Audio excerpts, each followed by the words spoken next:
Okay.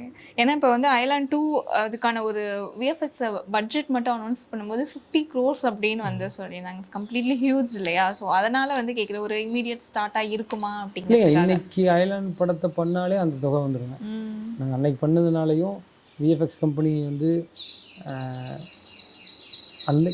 அன்னைக்கு இருந்த ஒரு ஒரு அளவுலேயே சொல்கிறேன். இன்னைக்கு நிச்சயமாக அது பெரிய தொகை வரக்கூடிய வேலை தான்.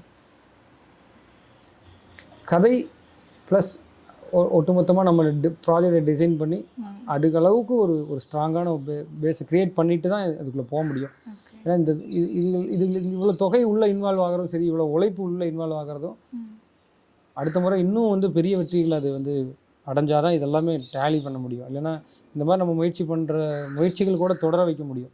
நமக்கு பின்னாடி வர்றவங்களுக்கும் சரி, நமக்குமே சரி.